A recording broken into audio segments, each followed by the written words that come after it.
History is usually told in broad strokes. The rise of kings, the clatter of bronze, the falling of cities. But history doesn't happen in the palaces. It happens in the hands of the people who held the clay. Have you ever wondered what the oldest human sensation is? It's not the feeling of power. It's the feeling of pressure, the need to leave a mark before the wind erases you. The Assyrians knew this better than anyone. They weren't just building an empire, they were fighting a war against oblivion, scratching their existence into clay tablets, hoping that if they pressed hard enough, if they detailed their lives precisely enough, the universe might be forced to remember them. We aren't here to study their wars tonight. We are here to touch the clay while it's still wet. Welcome back. We are going into Assyria now. Not the thing in a museum, not the stone relief. You know the one. A king caught mid-stride for 3,000 years, one hand raised, 1 foot forward, going nowhere at all, just frozen in the gesture of going somewhere. Not that. The breathing Assyria, the one that smelled of cedar resin burning in iron braziers, and the Tigris running brown and cold between banks of pale clay, and the wind off the northern mountains carrying grit, the kind that settled on your teeth, on the back of your tongue, quietly, so you only noticed it at the end of the day. The one where scribes pressed small triangles into wet clay by lamplight, and the shadows thrown by the lamps moved on the walls, enormous, the shadows of armies almost, as if the walls themselves already knew what was coming before the armies did. The nights in the high desert were genuinely cold, not picturesque cold, cold that arrived fast after sunset and cleared the sky until the stars stopped being decorative and started being, I'm not sure how to describe this exactly, structural, like load-bearing things. The guards on the city walls stood in heavy wool and breathed steam into the dark, and below them the river moved with no interest in anything happening above it, carrying whatever the mountains had given it southward, always southward, toward a sea the guards had never seen and probably never thought about. That world. We are going into that world. Here is what people think about Assyria. They think it was a killing machine. They think it was a civilization of bearded kings who collected ears, who built pyramids of skulls at the edges of roads between rivers as warnings to anyone who might consider resistance. They think the Assyrians were the ancient world's executioners, that the whole civilization was a drawn sword, nothing more. Born to cut, gone when the cutting stopped. And I understand why people think this. I genuinely do. It is the simplest true thing about them, and simplicity at a 3,000-year distance is very comfortable. You take the frightening thing and you reduce it to one attribute, and it becomes a story, and a story is something you can put down. They're wrong, though. Before the empire, you already have a picture of, before the flayed men nailed to city gates, before the siege engines that cracked open walled cities, before the lists of atrocities carved proudly into palace walls. Before all of that, there was something older and stranger and considerably more human. There was a kind of law, moving in the dark between the rivers, older than the empire, older than the kings, older than the first stone wall ever raised on the plain of Nineveh. A law that said, the world belongs to the organized. It belongs to those who can hold a record, move an army, feed a city through a bad year. Remember the names of the dead. It belongs to those who build systems of control so layered, so deeply threaded into the lives of millions of people that when the system finally fractures, the silence afterward sounds like something cosmic ending, not merely political, cosmic. The Assyrians understood this before anyone else. Understanding it destroyed them. We are going into the heart of that understanding now, into the empire itself, into the men and women who built the most powerful state the ancient world had yet produced, who held the known world in one fist for 300 years, who created the first real imperial bureaucracy, the first professional army, not levied farmers handed spears in spring and sent home in autumn, a professional army, trained and standing and paid, the first royal library, containing the accumulated knowledge of a civilization, and who then, in the span of a single generation, vanished so completely that the ruins of their greatest city were lost under the desert for 2,000 years. When later people finally stood on those mounds above Nineveh, they made guesses about who had built them. They were wrong every time. The real Assyria was larger than any of their guesses, stranger, more alive. It still is, I think. Before the empire, the city. Before the city, the river. And before the river, which is to say, at the beginning of everything that actually matters here, there was the land between two waters, a strip of irrigated mud and seasonal grass wedged between the Tigris and the mountains of what is now northern Iraq. Long winters, short, blazing summers.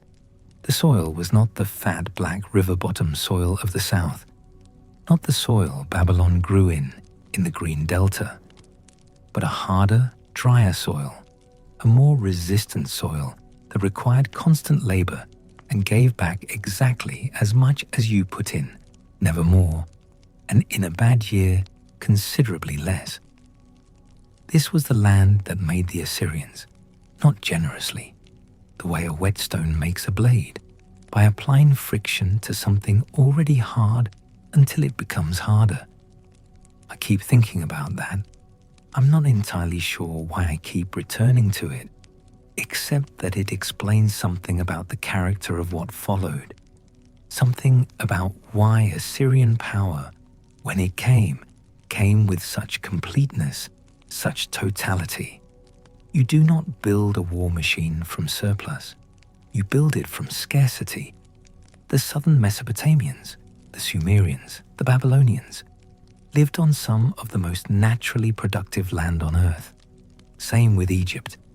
The Nile came every year, left new soil, and you put seeds in it and stood back. Those places produced civilizations of extraordinary refinement. They also produced, in certain periods, a kind of, I want to be careful here, a kind of structural comfort, not complacency exactly, but ease that became weight. The Assyrian heartland was different. The land around the upper Tigris, around the city that would become Ashur, demanded an argument with nature every single year. It required organization. It required records so that next year's planting would correct this year's mistakes. It required walls against the mountain tribes who came down in dry years looking for food. It required men who could calculate grain yields and men who could swing axes and, most importantly, it required a leadership structure capable of directing both kinds of men simultaneously. You could not specialize. The same bad summer that destroyed the harvest could bring raiders. You had to be both things at once, or you were gone. No second chances.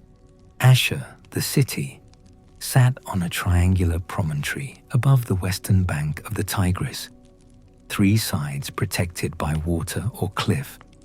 The one side accessible to approach was the west side, and on that side, the people of Ashur built their first walls. This was in the 3rd millennium before the Common Era, the early Bronze Age, when bronze was still a new idea, a metal that changed what killing looked like. The city sat at a natural crossroads. Tin came down from the mountains of what is now Afghanistan, a journey of months across steppes and high passes where the wind came horizontal, and caravans sometimes didn't arrive. Textiles came north from the southern cities, fabrics from the workshops of Ur and Nippur, wound around wooden spools, loaded onto donkeys, walked up the river roads.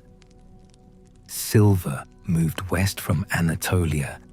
Through Ashur, all of it moved, and those who controlled the movement grew wealthy. And the wealthy built temples to Ashur the god, and the temples became the administrative center, and the city became the eventual heart of an empire, though that was far off. In the beginning, there was only a small, hard merchant city on a cliff above a river, trading textiles for silver, silver for tin, tin for bronze, bronze for another year. The rulers of this city called themselves, in the earliest records, something closer to stewards than kings. Stewards of the god Ashur. The city did not belong to its ruler. The city belonged to the god, and the ruler managed it on the god's behalf. This idea that power was held in trust never fully disappeared from Assyrian thinking, even when the kings had grown enormous, even when they listed their titles in letters a cubit high across entire palace walls. Even then, somewhere buried under all the thunder of it, was that original merchant city idea. I hold this for someone greater than myself. I am the instrument. I am accountable. That made the kings more anxious than pure ownership would have made them. The owner does what he likes. The trustee must justify what he does. To the god, to the archive, to the clay. Let me collect the thread here, because I want to be sure I'm being precise about this. The records. This is what made Assyria real. Not the walls, not the carved reliefs of winged bulls. The records. Tens of thousands of clay tablets documenting every transaction, every military campaign, every administrative decision, every astronomical observation, every prayer, every medical prescription. The Assyrians recorded things no other ancient civilization thought to record, not because they were more curious than their neighbors in some abstract sense, but because they understood at a level that was almost cellular that a civilization is only as real as its memory. Memory lives in the written word. The written word lives in clay, and clay lives, well, clay lives essentially forever, as it turned out. In the evenings, after the work was done, the scribes walked home through the narrow streets above the river. The tablets sat in the dark archive rooms, drying, hardening, becoming slightly more permanent with every passing hour. The city slept. The clay did not sleep. The clay was always becoming more itself. Anyway, the antagonist in this story is not any single enemy king. It's not the Babylonians who would eventually burn Nineveh. It's not the Medes who came down from the mountains. Like a change in weather. That's what it felt like to people on the ground, I think. Though I recognize that's a clunky way to describe cavalry. The point is, the real antagonist is the weight of the system itself. The empire the Assyrians built was the greatest organizational achievement of the ancient world. It was also the heaviest thing any group of human beings had ever tried to carry, and what destroyed them was not weakness.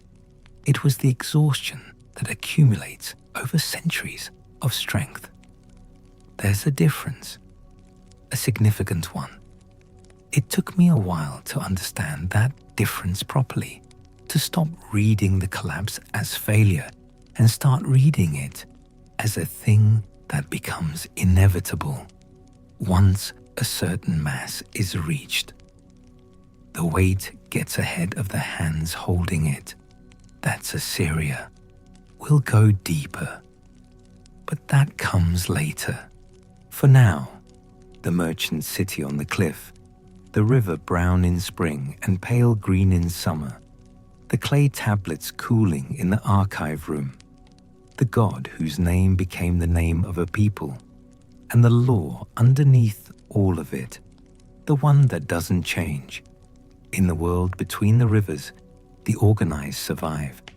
You are standing in the administrative quarter of Ashur, approximately 1800 before the Common Era. The smell is specific: warm clay, wood smoke, the particular sweetness of date palm oil burning in the lamp beside the scribal desk. And underneath all of that, the cold mineral smell of the Tigris 30 meters below the cliff edge, a smell that rides the updraft from the river and slides through the narrow windows of the archive room and deposits itself, faint and persistent, on every surface in the city. The clay in your hands is cool, the stylus you are holding, a reed cut at an angle, the cut face pressed into soft clay to produce a wedge, is lighter than you expect. The marks it makes are precise and angular, a system that can represent any sound in the Akkadian language, any word, any number, any name. You have been making these marks since childhood. You learned them in the Aduba, the tablet house, where boys sat in rows copying the same signs until the muscle memory was so deep the hand moved without instruction from the mind. That was the first lesson of Assyrian scribal education. Make the act of writing automatic, physical rather than intellectual, so the mind is free to think while the hand records. 2 channels running simultaneously, the hand preserving what the mind produces, the archive growing 1 tablet at a time, 1 pressed triangle at a time, 1 name at a time. You are copying a contract. A merchant named Puzur Ashur has loaned silver to a man named Ikupia for a trading expedition to Anatolia. The terms are laid out carefully.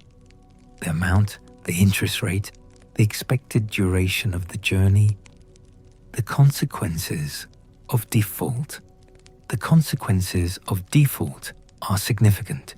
They involve Ikupia's household, his fields, his labor, possibly his freedom. The Assyrian trading system ran on credit, on debt, on obligation, on the trust that a clay tablet baked in an archive room was more permanent than a handshake and more reliable than memory. It was not a gentle system. Debt was not abstract here. Debt had weight, and when it could not be paid, that weight settled onto the debtor's body. The Assyrian merchants found this logical, not cruel. A promise pressed into clay is a physical thing, and the failure of a physical thing must have physical consequences. The archive does not forget. The clay does not forgive. What is recorded is permanent, and permanence creates accountability, and accountability creates civilization. This was the operating theory of a people who had built everything they had on the principle that the record was more reliable than the human being making it. I want to stay on that for a moment longer, because I think it matters more than it first appears. This is the old Assyrian period, the commercial empire, the age of the Karam, the trading colony. The word originally meant the riverside district of a city, the commercial quarter, the place where merchants met and goods changed hands. The Assyrians took that word with them when they established colonies in Anatolia, in the land the Hittites would later call their own.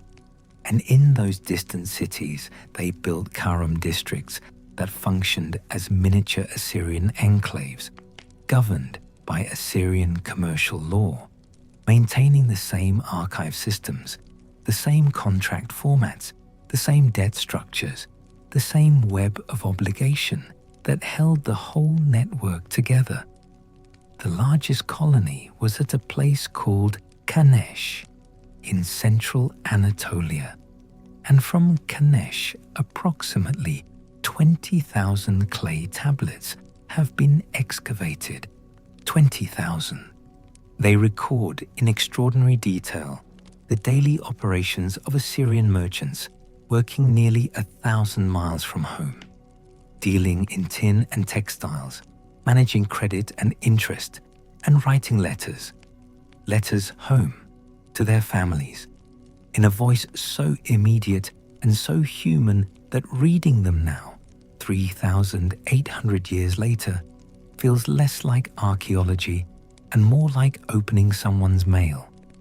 Not the mail of a civilization, someone's mail, a specific person's, addressed to a specific other person, with all the texture of a real relationship pressed into it.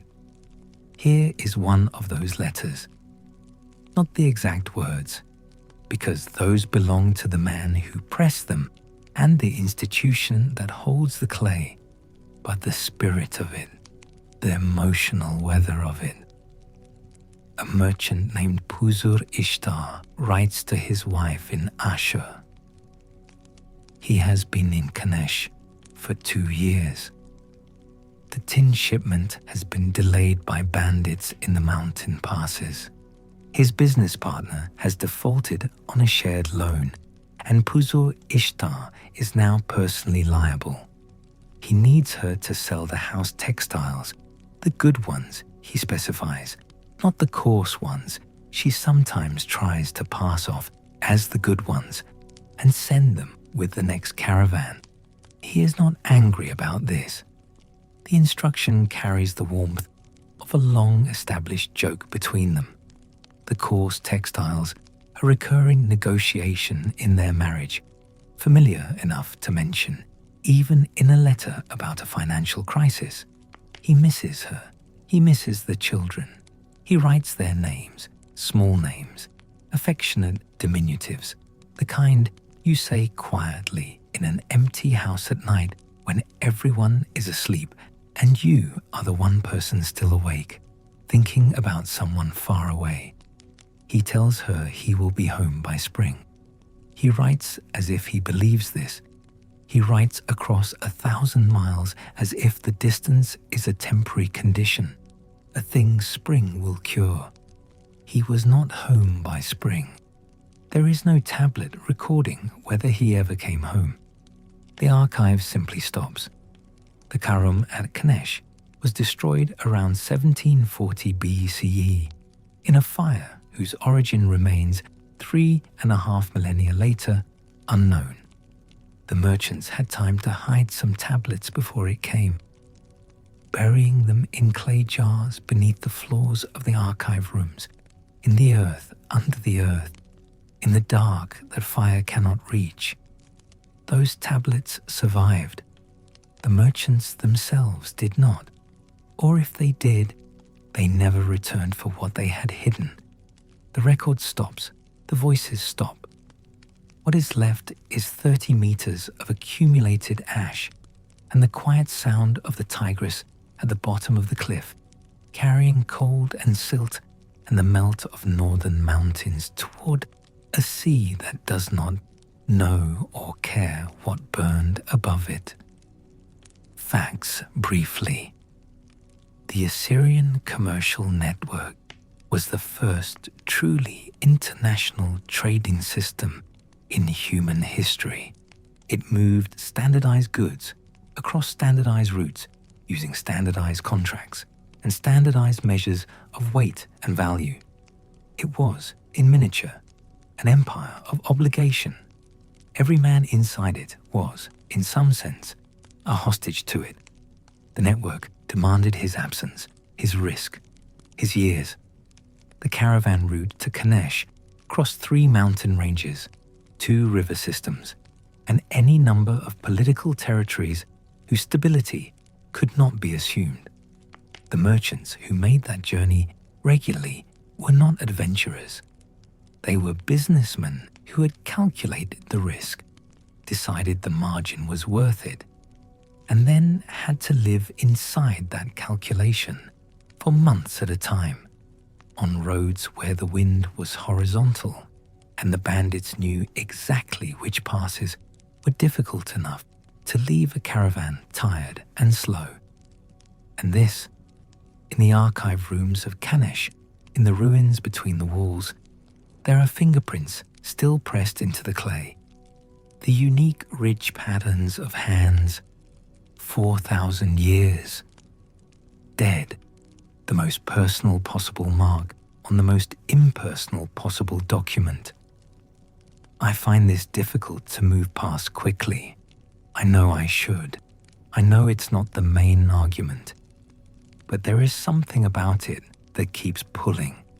The whole system, designed to outlast the human, built to be more permanent than the person who built it, and then pressed into the face of the record itself, the involuntary signature, the hand, the actual hand, the psychological truth underneath all of it. The Assyrian merchant empire was built on the belief that an agreement recorded in clay was more real than the agreement in your head, that the archive was more trustworthy than memory, that permanence came from the record, not from the relationship. This belief worked magnificently for commerce. It worked less well later for empire, because when you build a system on the permanence of the record, you eventually create so much record that no human being can hold it all at once. You create an administrative machine that runs on its own momentum. And a machine running on its own momentum does not know when to stop. It does not look up from the clay and ask whether the larger situation still warrants what the record says must be done. It does what it was built to do, because that is what it is for. But none of that has happened yet. The merchant city is still small. The archive is still manageable. Outside the window, the Tigris catches the afternoon light and turns it flat and silver and moving, always moving, southward. Leave that. The river, the cooling tablets, the letter that never reached spring. Anyway, now the merchants become kings. The archive room becomes a palace. The city becomes a capital. The capital, an empire. The empire, a law that moves across the ancient world like weather. The Middle Assyrian period begins with a king named Ashur-uballit I, who rules from approximately 1363 to 1328 BCE, and who does something no Assyrian ruler before him has done. He writes to the king of Egypt as an equal. This requires a moment. Just a moment, because the weight of it is easy to miss if you move through it too fast. The correspondence between kings in the ancient Near East was an elaborate and careful performance of hierarchy, protocol that were not ceremony but substance, not decoration but architecture, the frame within which power understood itself.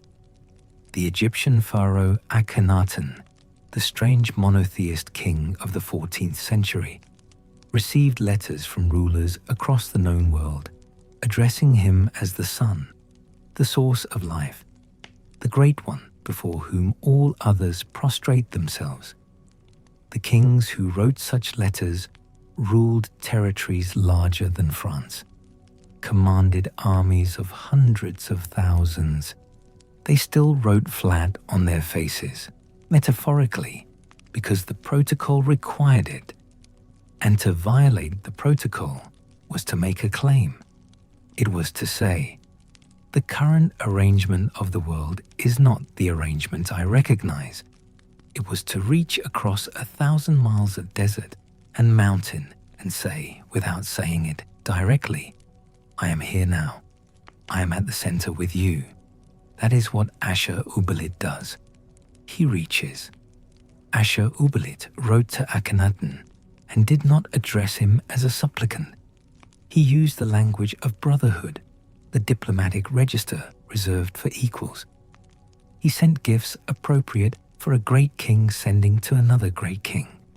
Horses, a chariot, a substantial weight of lapis lazuli, the deep blue stone from Afghanistan, rarer than gold, the color of clear sky at its darkest, associated by Egyptians with the heavens, by Mesopotamians with the divine, a stone that said, without words, I know what you value, and I have enough of it to give some away. This was the language of surplus. Only a king with surplus can afford to give away lapis lazuli. The gift demonstrated sufficiency. The language of brotherhood demonstrated confidence.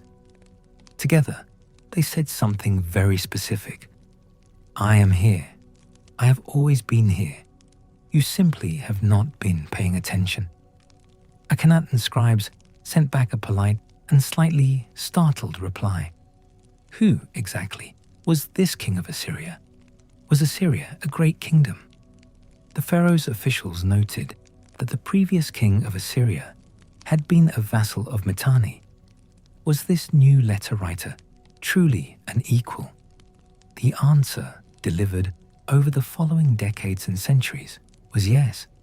Emphatically and irreversibly, yes.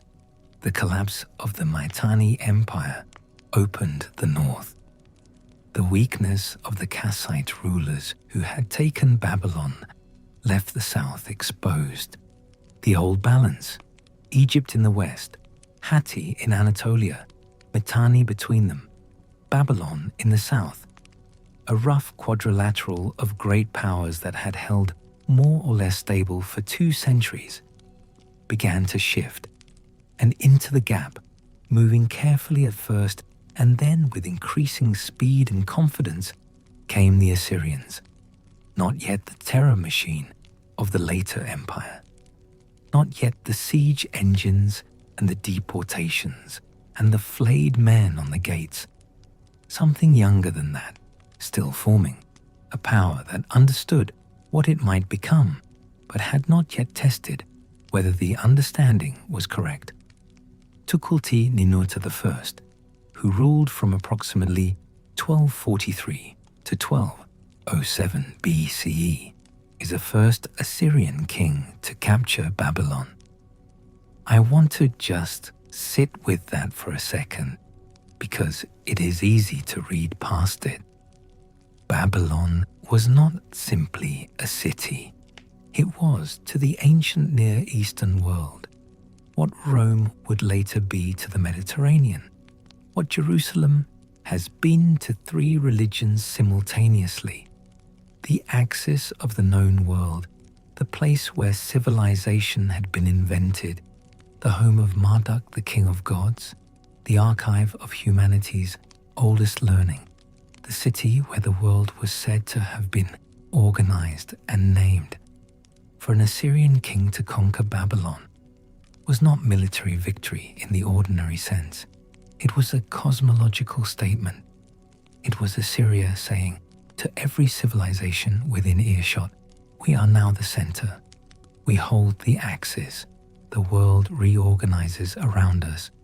Tukulti-Ninurta took the statue of Marduk from Babylon, carried it back to Ashur, brought the king of Babylon home with him in chains, and then he wrote an epic poem about it, the first known political epic in human history, a piece of literature composed not to entertain but to explain and justify and glorify, a document that said, "This is what happened, and it was right that it happened, and here is the theology that proves it."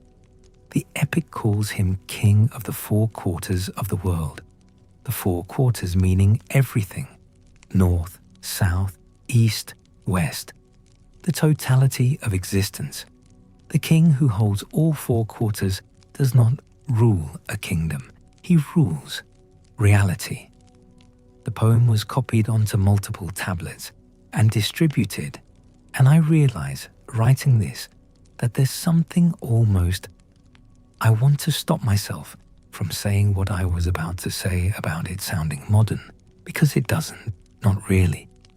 But the impulse behind it is recognizable in a way that is briefly startling. The manufactured account of events. The version of the king needed the world to hold. The first press release, in spirit, if not in form. And then, his own sons killed him. In 1207 BCE, Tukulti-Ninurta was murdered, the sources suggest by members of his own family, likely his son, in a coup that ended his 36-year reign and sent Assyria into decline. The empire he had built contracted. Babylon reasserted itself. The four quarters slipped from Assyrian hands. The epic remained on the tablets in the archive, an account of a glory that had become memory within the lifetime of the man who commissioned it. The four quarters of the world, outlined in clay, held by words, already dissolving at the edges while the words stayed perfectly legible, perfectly proud. This is the problem at the center of Assyrian power. It expands as fast as it contracts, unless the system maintaining it is stronger than the men commanding it. The Assyrians would spend the next 4 centuries building a system that was exactly that strong. They built an administrative machine, a military machine, a propaganda machine, sophisticated enough to project and maintain power across thousands of miles without the physical presence of the king. They built the first professional standing army in history. Not levied farmers handed spears in spring. Standing, trained, paid.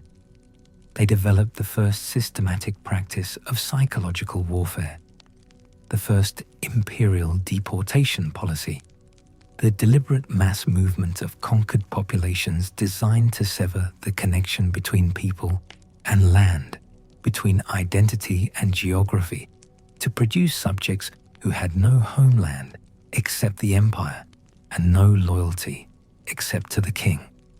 They built intelligence networks, road systems, relay stations for messages, tribute collection systems that converted every conquered territory into a revenue stream, feeding back to the Assyrian core. They developed siege engineering so advanced that no walled city could be considered permanently safe. The Assyrian army had specialists who did nothing but design and build siege engines, men who spent their entire professional lives thinking about walls and how to break them, whose children continued the family trade. They built a machine of total control, and it worked. For 300 years, the Neo-Assyrian Empire was the largest, most powerful, and most sophisticated political structure the ancient world had ever produced. It held Egypt and Babylon simultaneously, something no other ancient power had ever managed. It constructed palaces of such scale that when archaeologists first uncovered them in the 19th century, the European press could not accept that a civilization they had known only from oblique biblical references had produced anything so grand.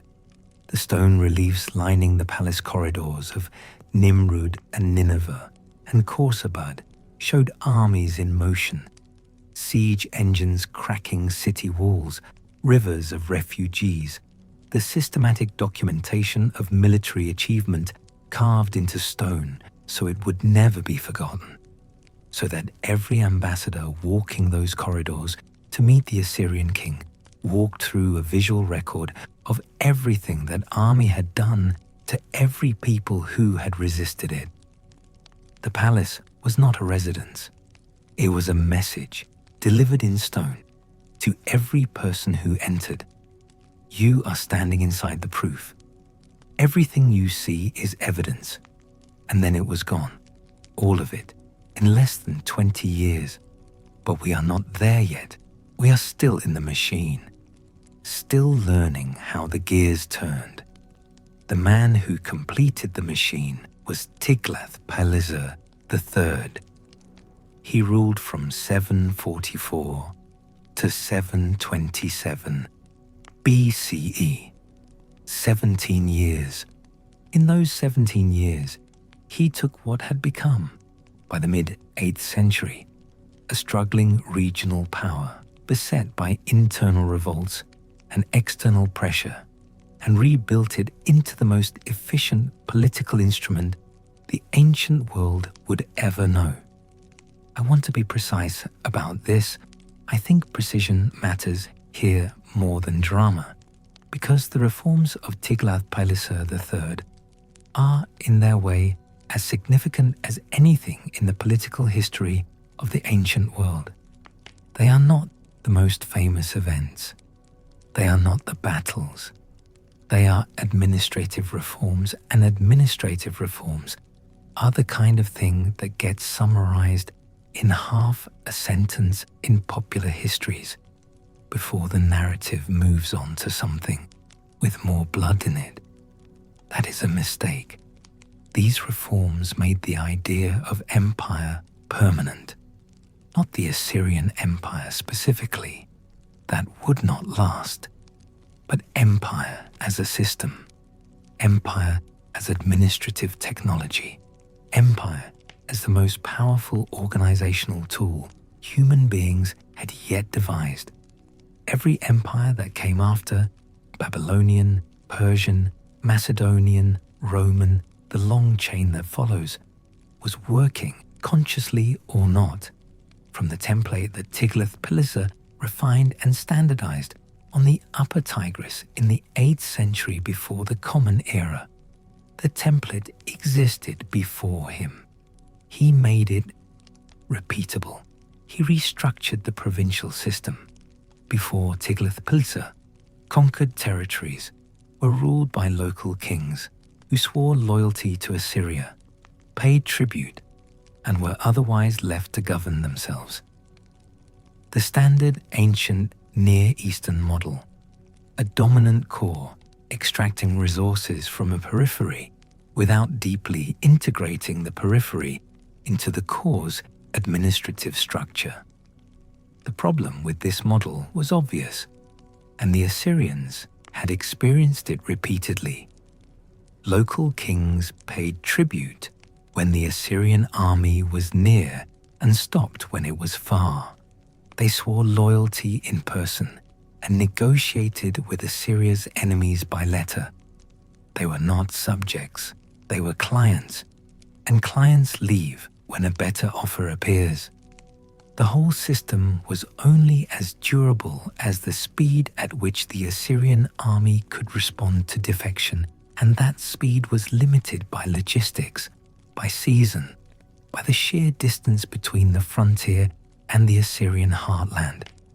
You cannot garrison everything. You cannot be everywhere at once.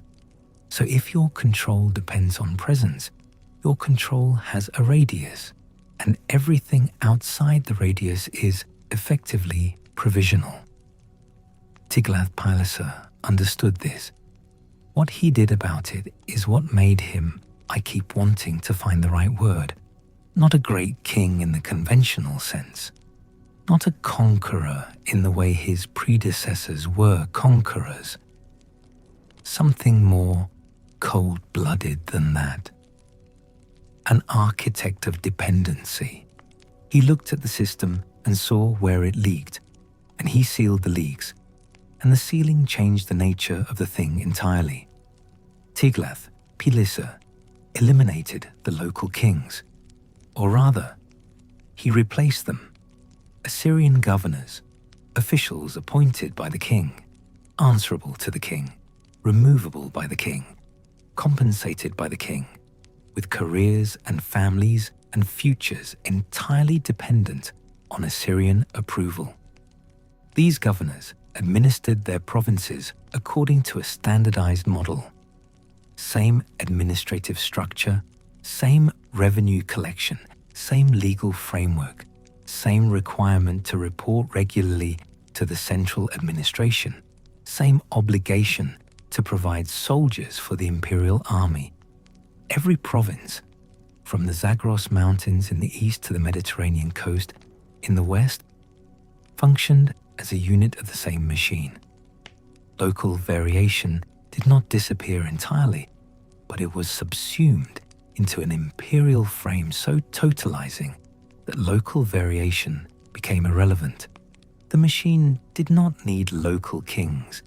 It needed compliant administrators with good records and reliable tribute schedules, and those it could produce itself from the imperial training system, from the families of loyal officials, from the pool of educated men whose entire professional identity was Assyrian. He reorganized the army. The old system relied heavily on levy troops. Farmers called up for a season's campaigning and then returned to their fields. Seasonal, agricultural calendar dependent, unable to maintain year-round pressure. The troops themselves were motivated primarily by the desire to go home.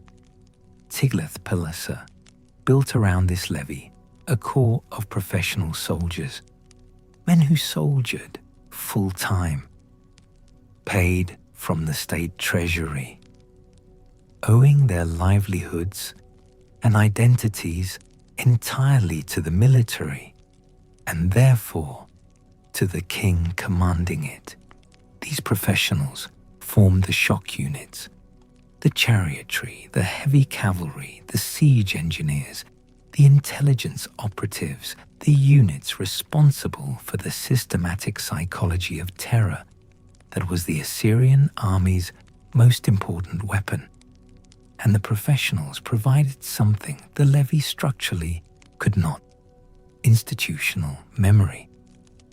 A professional soldier who had campaigned in a specific region for 10 years knew the terrain, the water sources, the seasonal patterns of the weather, the social structure of the enemy population. That knowledge accumulated. It could not be replaced by a farmer with a spear called up for the planting season's gap. It was an asset that compounded with time, the way interest compounds, quietly and without announcement. Because the most important weapon of the Assyrian army was not the iron sword, or the composite bow, or the siege engine. It was the reputation that preceded all of those things. The machine was, at its core, a machine for making the outcome of resistance appear so certain and so catastrophic that rational actors would choose not to resist. A city that surrendered received terms, uncomfortable terms, tribute, integration into the provincial system, the arrival of Assyrian administrators, the partial or total deportation of the ruling class, but terms that allowed the city to continue existing as a city. A city that resisted received the siege. And after the siege, if the siege succeeded, it received what the Assyrian annals described in extraordinary graphic detail, and what the carved reliefs on the palace walls illustrated with equal precision: the dismantling of walls, the burning of granaries, the impalement of leaders, the deportation of populations. The detail was intentional. The graphic specificity was intentional. You were supposed to read the annals. You were supposed to walk the corridor and look at the reliefs. The message was, we have done this before.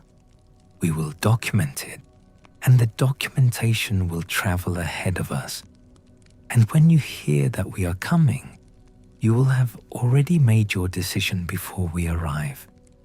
This is the information moving through the ancient world in the 8th and 7th centuries BCE. The Assyrians are coming. They have come before. This is what happened to the places that did not open their gates. I want to try to describe what that would have felt like.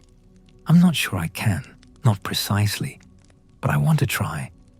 If you had been a king in the ancient Near East in 720 BCE, receiving the demand for tribute from Sargon II, the successor of Tiglath-Pileser, there would have been a stomach feeling, a specific and unmistakable heaviness just below the sternum.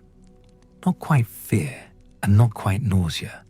Actually, both of those things combined with the sick clarity of a situation in which all your options were bad and you knew it. Submit and become subordinate to an empire with administrators who would treat your kingdom as a unit of revenue. Resist and face an army that had not lost a significant engagement in living memory. Appeal to your neighbors for alliance.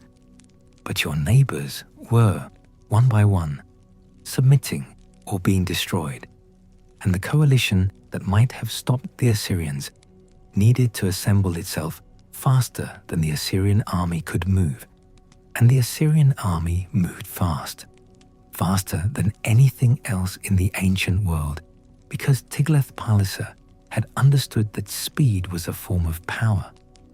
The army that could appear before the enemy finished discussing its options had already half won. The roads existed for this. The relay stations existed for this. The empire was, in its physical infrastructure, a machine for the delivery of force at speed. All of the administrative elegance, all of the reformed provinces and standardized governors and professional soldiers, it was all in service of this. The ability to arrive before you were ready. Some kings submitted, some resisted, some tried the coalition route, assembling groups of smaller states in the hope that combined force could turn the tide. The coalitions failed, not because the Assyrians were invincible in any physical sense. They took losses, made tactical errors, occasionally had to retreat and return in a later season. But because the system behind the army was stronger than any coalition of clients and tributaries could sustain, the Assyrian state could absorb a military setback and return. A coalition of independent city-states, held together by goodwill and shared threat perception, could not absorb the first sign that the Assyrians were still capable of winning. The coalition needed every member to believe the others would hold. The moment one member calculated that holding was more costly than defecting, the coalition dissolved. The Assyrian machine understood this with something close to precision, because the Assyrian intelligence network was very good at identifying the member most likely to defect and applying exactly the right pressure to exactly that member at exactly the right moment. This is not instinct. This is system. This is the archive thinking. Now, the year 720 BCE, Sargon II has just come to power. His name means the true king. And I have always found this detail difficult to move past cleanly. The fact that genuine kings do not generally need to insist on their genuineness. He has come to power in the aftermath of a revolt in Samaria, capital of the northern kingdom of Israel. which had rebelled against its tributary status and was now facing the consequences. The consequences took 3 years of siege. The city fell in 720. Approximately 27,000 people were deported from the northern kingdom to various locations within the Assyrian Empire, settled among other deported populations, and eventually absorbed into the broader Assyrian subject population over the following generations. These were the 10 lost tribes of Israel. Lost meaning dispersed, meaning integrated, meaning their specific identity dissolved gradually over time into the larger Assyrian and later Babylonian and Persian imperial populations.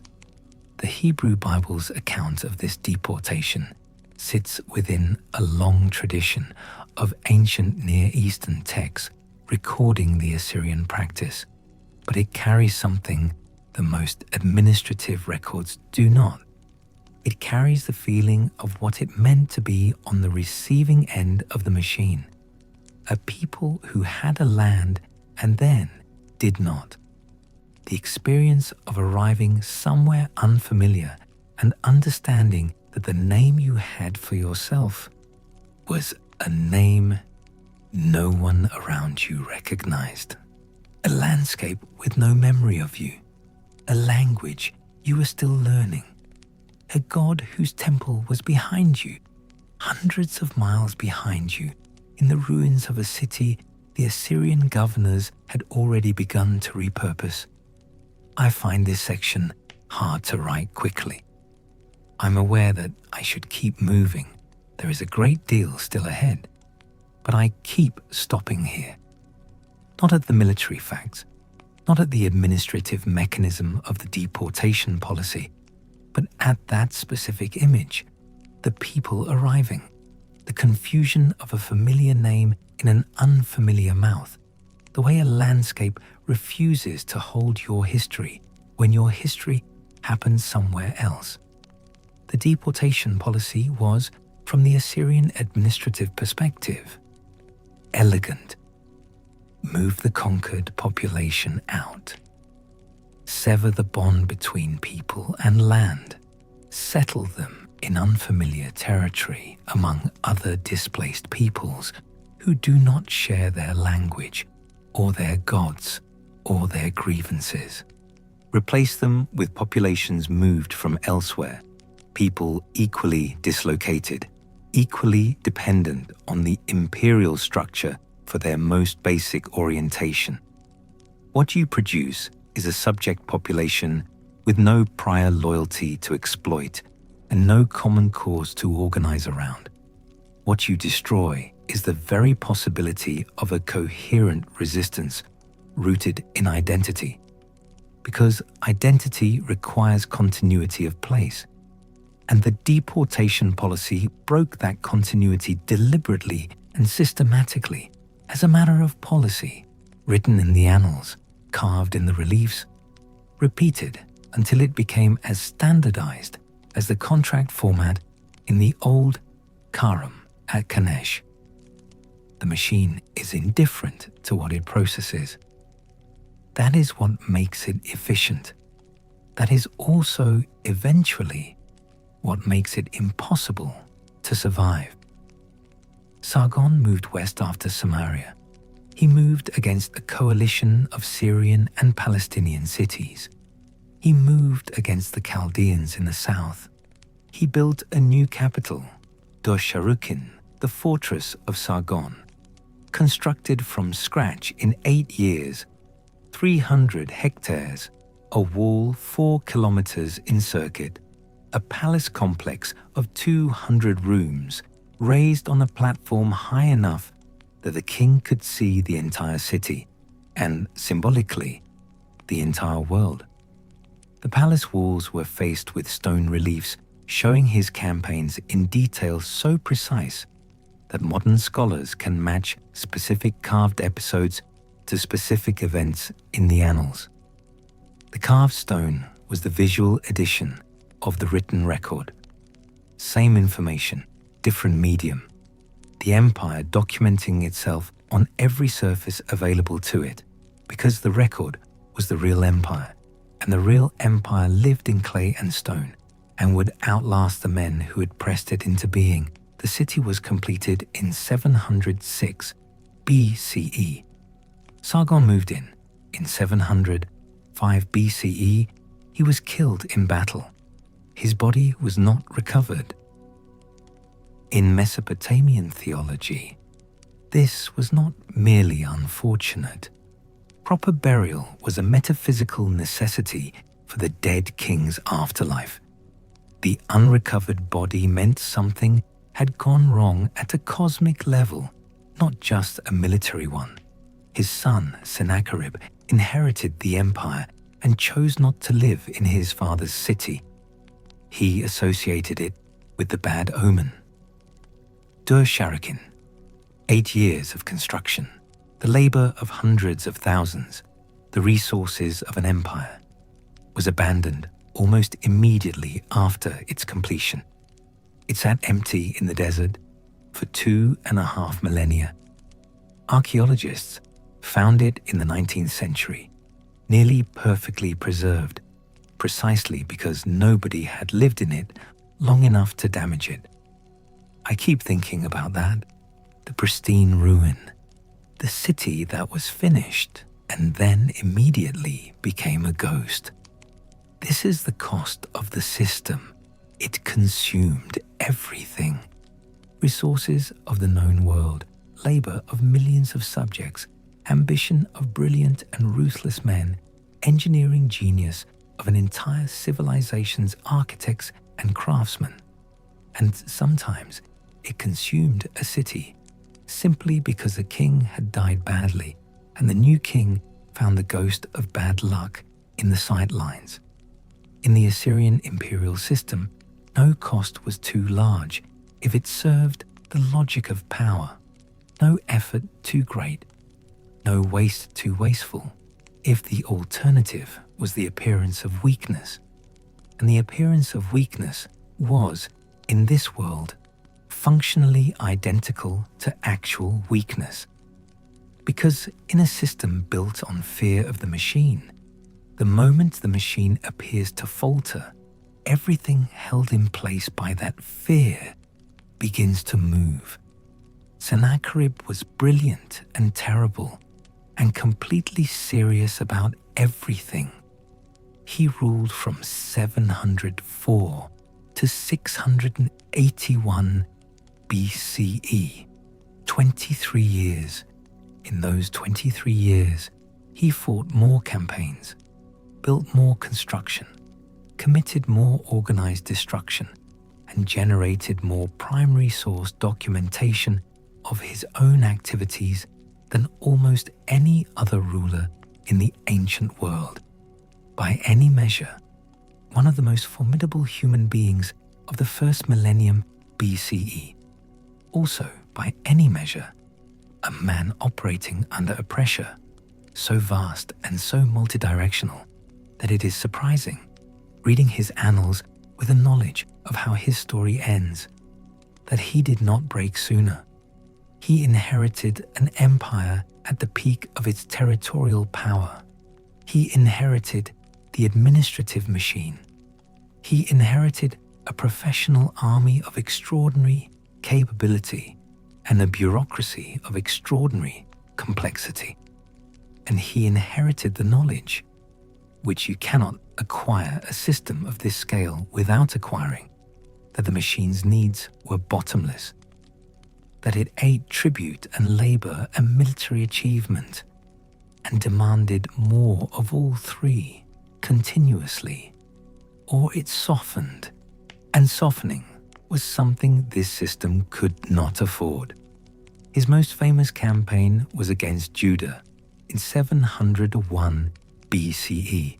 He came to the coast, moved through the Levant, extracted submission from city after city, and arrived at the gates of Jerusalem, where the king Hezekiah had done the alarming thing of fortifying the city, sealing the water supply from outside the walls, joining a coalition of Egyptian-backed rebellious cities and generally behaving as though he planned to resist. Hezekiah had also done something the Assyrian army had not often encountered. He had consulted the prophet Isaiah, and Isaiah had told him the city would not fall. This was not military intelligence, this was theology. And in 701 BCE, on the plain before Jerusalem, something happened that made the theology appear, for a time, to be correct. Sennacherib's own account of the siege is preserved in cuneiform on what archaeologists call the Taylor prism, a hexagonal clay cylinder covered in fine text describing his third campaign. He says he shut Hezekiah up in Jerusalem like a caged bird. He says Hezekiah eventually sent tribute. The Bible's account says an angel of the Lord struck down 185,000 Assyrian soldiers in a single night, and that Sennacherib withdrew. Both accounts are propaganda. Both are selective. The truth somewhere between them. Sennacherib did not take Jerusalem. He took 46 other cities in Judah that year, deported their populations, extracted very substantial tribute from Hezekiah. But Jerusalem stood. Why? Whether it was plague, a negotiated settlement, a crisis elsewhere in the empire pulling him away. These questions have occupied scholars and theologians for 2,500 years and remain genuinely, productively open. What is clear is that the machine, for once, did not close. The loop stayed open. The city that should have fallen by every logic of the system did not fall, and the people inside that city remembered. They wrote it down. They pressed it into their tradition with the same conviction that the Assyrian scribes pressed Conquest into clay. Their record also lasted. Their record also traveled. In some communities, that record is still alive today, still being read, still carrying the weight of that one night before the walls of a city that did not open. I find it difficult to write that neutrally. I'm not sure I'm supposed to. Anyway, what is not open to interpretation is what Sennacherib did to Babylon. In 689 BCE, Sennacherib sacked Babylon. He did not merely defeat it. He did not merely replace its king with an Assyrian governor. He destroyed it, systematically and deliberately, in a way that no Mesopotamian ruler had ever destroyed Babylon, and no subsequent ruler ever would. He demolished the temples. He burned the archives, the same kind of archives the Assyrians had been building and protecting for 1,000 years. The clay tablets, the records, the accumulated memory of civilization. He diverted the water channels so that floodwaters covered the ruins. He declared that the site should remain a meadow, the destroyed city completely obliterated, so that in times to come, even its ruins would not be found. He took the statue of Marduk, as Tukulti-Ninurta had done 5 centuries before him, and either destroyed it or melted it down. He wrote theological texts explaining why the destruction of Babylon was cosmically justified, why Marduk himself had willed the destruction of his own city as punishment for its sins. He declared that the god had given Babylon to Ashur. He rewrote the sacred geography of the ancient Near East with an army and a propaganda machine, and the absolute confidence of a man who had spent 20 years watching the machine work and had begun to believe, perhaps, that the machine could do anything. The most extreme act in the history of Assyrian imperialism. To the ancient Near Eastern world, the destruction of Babylon was approximately what the destruction of Rome would have meant to the medieval Mediterranean.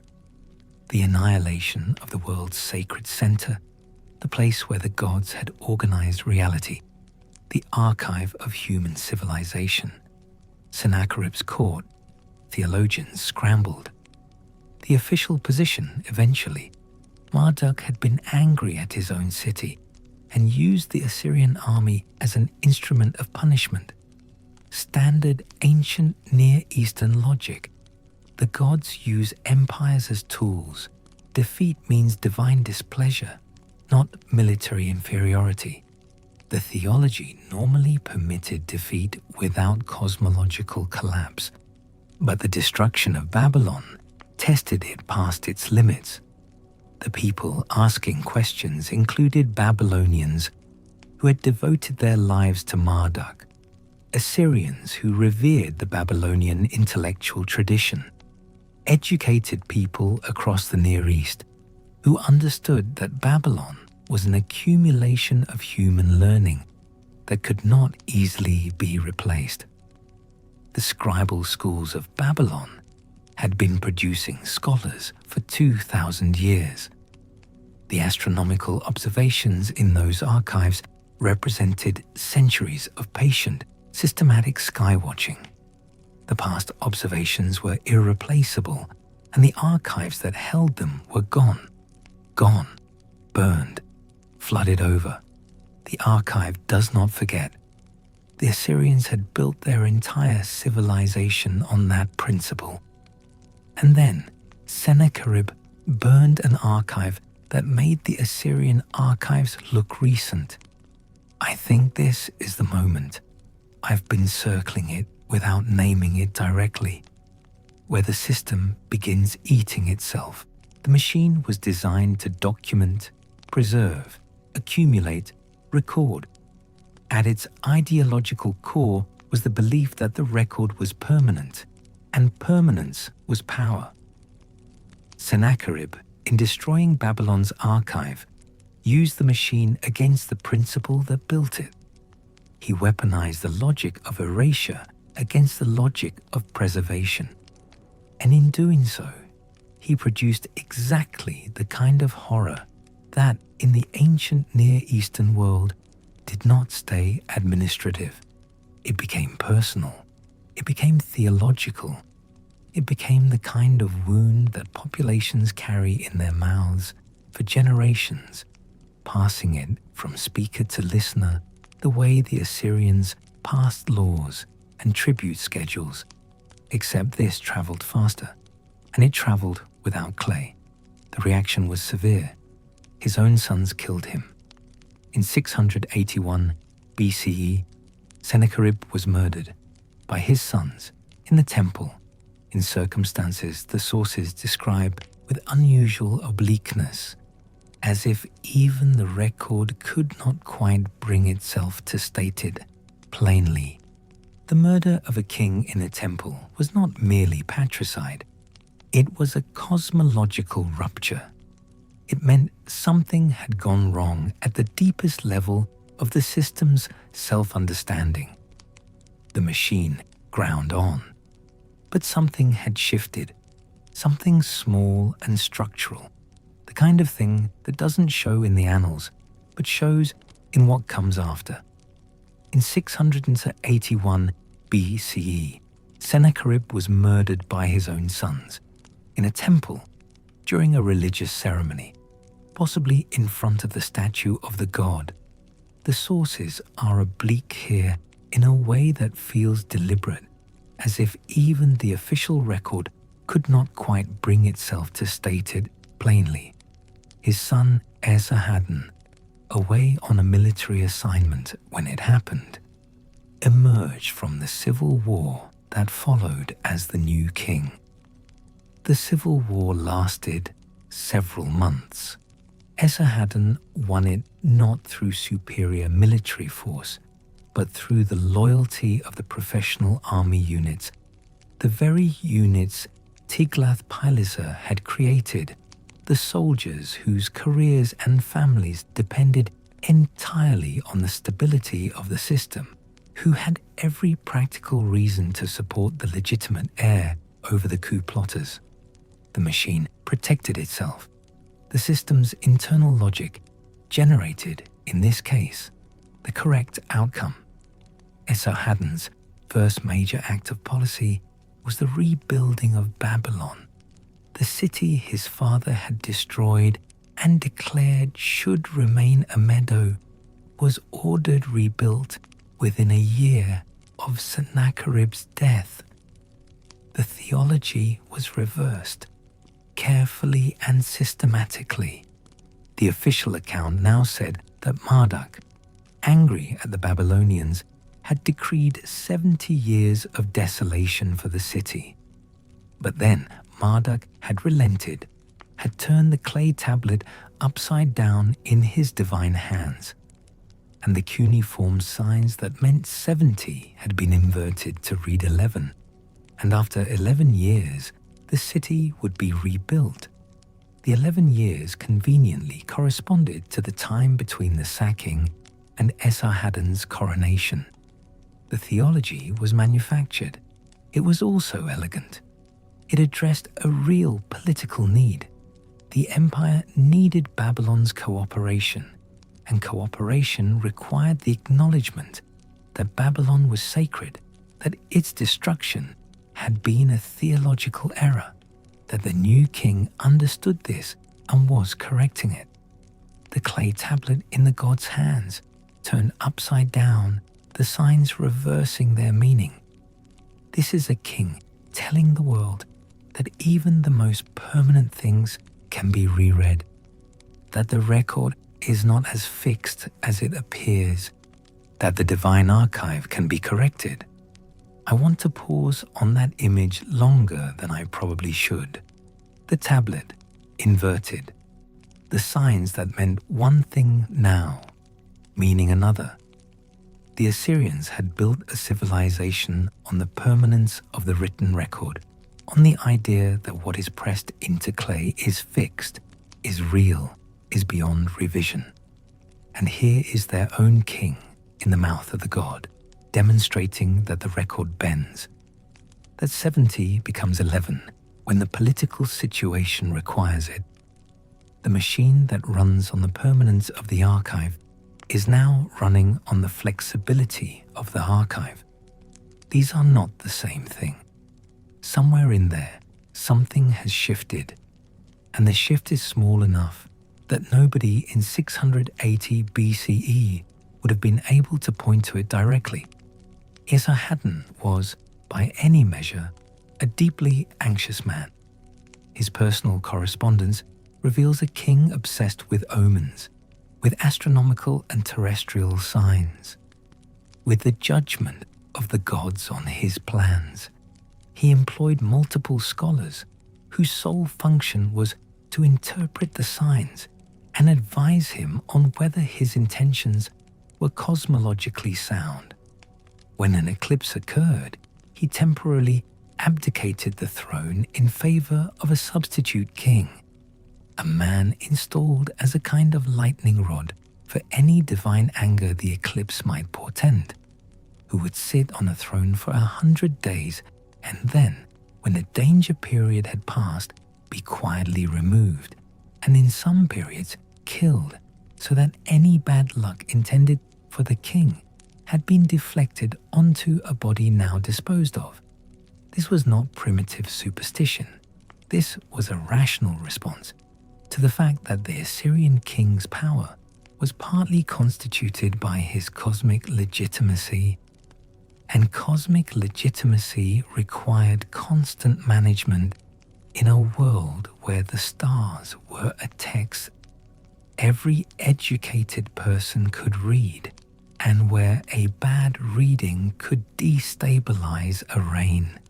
He suffered from what the Assyrian medical texts called a disease of the sinews, possibly severe joint disease, possibly something else, and his physical fragility seems to have amplified his psychological urgency. He knew he was dying. He needed to secure the succession. He had multiple sons. In the Assyrian system, This was both necessary, you needed an heir, and dangerous. He had already seen what multiple sons could do to a father, twice, in 3 generations. He responded with characteristic Assyrian thoroughness. He divided the empire. His son Ashurbanipal would be crown prince of Assyria. His other son, Shamash-Shuma-Ukin, would be king of Babylon. The empire would be held together by brotherly cooperation between 2 co-equal hereditary kings. He made his nobles and vassals swear oaths to this arrangement. He wrote the oaths down on clay. The clay was baked hard and placed in the archives, where it would sit for 2,500 years. The oaths did not hold, but before they broke, Egypt. In 671 BCE, the Assyrian army crossed the Sinai Desert and invaded Egypt, the thing no one before had done successfully. The desert was the natural barrier, the natural defense, the reason Egypt had developed its extraordinary civilization in relative security from disruptions that plagued everyone else. The crossing required water management, supply planning, intelligence gathering, the kind of systematic logistical preparation that was, by the 7th century BCE, the signature competence of the Assyrian military administrative machine. The army crossed the Sinai in a forced march of 13 days, fighting running skirmishes with Egyptian defenders as they went.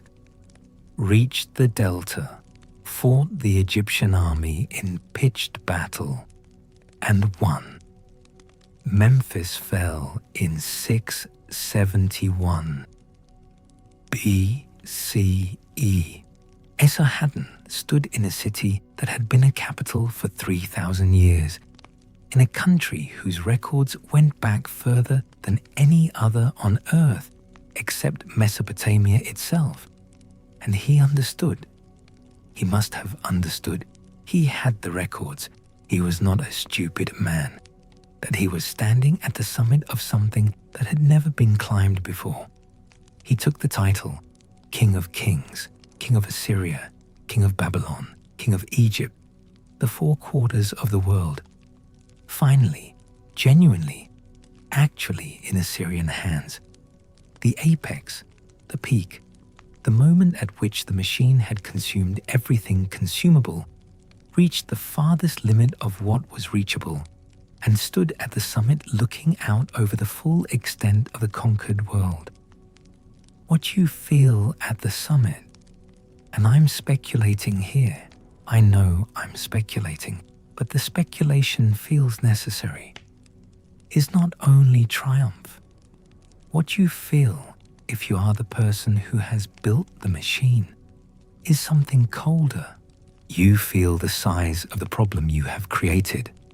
Every territory added to the empire is a territory that must now be administered, defended, taxed, managed, watched. Every new province is a new obligation. Every new tributary king is a new potential rebel.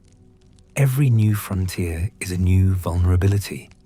And the frontier farthest from the center is the one that degrades fastest when the center is distracted. The largest empire is also the most expensive empire, the most difficult empire, the most fragile at the edges, the most dependent on the smooth functioning of a machine so large and so complex that no single human mind can hold all of it simultaneously. Esarhaddon had the records, he had the reports, he had intelligence from every corner of the empire. Thousands of clay tablets arriving by relay messenger every week, telling him what the governors were doing, what the tributary kings were planning, what the gods were saying, what the stars meant for his dynasty. He had more information than any human being in the history of the world had ever possessed. It was still not enough. He died in 669 BCE, in the middle of a second Egyptian campaign, somewhere between Assyria and the Nile before he reached Egypt. He left the completed empire to his sons. His sons fought each other for it. Of course they did. Ashurbanipal is the last great Assyrian king. He ruled from 669 to approximately 631 BCE, nearly 40 years. And in those 40 years, he did things that a man who understood the trajectory of history might have chosen not to do, and also things that a man of his particular genius could not have helped doing. He was, by all available evidence, the most intellectually gifted of all the Assyrian kings, and that was not a small pool. He was personally literate, which was almost unheard of among ancient Near Eastern rulers. Scribal literacy was a professional specialization, not a royal accomplishment. Ashurbanipal had been educated as a priest before his older brother's death changed his destiny, and the priestly education gave him something no other Assyrian king possessed: direct personal access to the written tradition. He did not need a scribe to read a tablet to him. He could sit alone in a room with a clay tablet and read it himself. He could read things he had not commissioned, things whose implications had not been filtered through the judgment of an intermediary. He could read the Epic of Gilgamesh for himself, the medical texts, the astronomical observations, the omens, the theological arguments, the mathematical tables.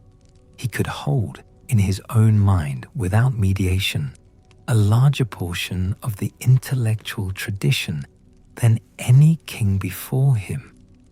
He used that access to build a library.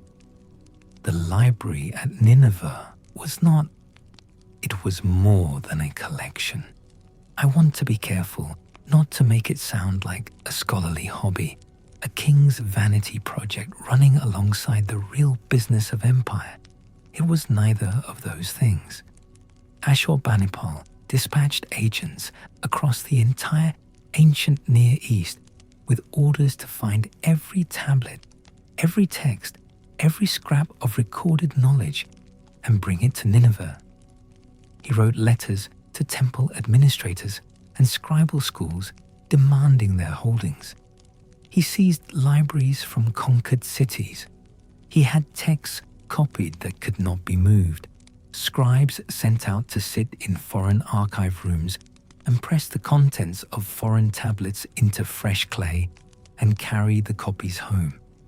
He gathered medical texts, astronomical observations, mathematical tables, mythology, law codes, omens, rituals, prayers, the accumulated intellectual production of 2,000 years of Mesopotamian civilization, and he housed it in the palace at Nineveh, in rooms lined with shelves, catalogued, ordered, indexed, the first library in human history that we know of, the first deliberate, systematic attempt to gather the totality of human knowledge into a single place. The irony, and it is an irony that I find genuinely difficult to sit with, even now, even knowing how it resolves, is that the library survived. When Nineveh burned, the tablets baked harder. The fire that destroyed the city preserved its library, pressing the clay into permanence that no archive room could have achieved deliberately. The library of Ashurbanipal is why we know what we know about the Epic of Gilgamesh. It is why we have Mesopotamian astronomical records going back centuries. It is why, when archaeologists excavated the ruins of Nineveh in the 19th century, they found not ash and silence, but tens of thousands of tablets, cracked and fragmentary, but readable, carrying the voices of scribes and merchants and kings across 3,500 years of silence. The empire that built the library was gone. the library was not gone.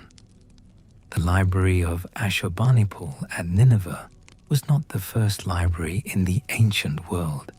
Archive rooms had existed since the beginning of writing, but it was the first systematic attempt to collect the entirety of the Mesopotamian intellectual tradition in a single place. Ashurbanipal sent scribes throughout the empire with orders to copy every significant tablet in every archive room in every city. He sent specific requests to the great temple libraries of Babylon. Send me everything. The wisdom texts, the medical texts, the astronomical observations, the mathematical tables, the divination manuals, the mythological poems, the epic literature, the lexical lists, the educational exercises. When temple administrators were slow to comply, he sent more emphatic requests. Some of the tablets in the Nineveh library were not copies but originals, taken from temple archives without what could reasonably be called permission. The tablets arrived by the cartload. They were copied, catalogued, shelved in the palace complex in a system of organizational precision so thorough that modern scholars, working from fragments that survived the eventual sack of Nineveh, have been able to partially reconstruct the cataloging system, organized by subject, by series, by tablet number within series. Each tablet had a colophon at the end, an identifying mark stating which series it belonged to, which tablet number it was, whether it was a complete or partial copy, and a statement that this tablet belonged to the collection of Ashurbanipal, king of the world, king of Assyria, who placed his trust in the gods Nabu and Marduk. Nabu was the god of writing. The library was, in theological terms, an act of devotion to the god of writing.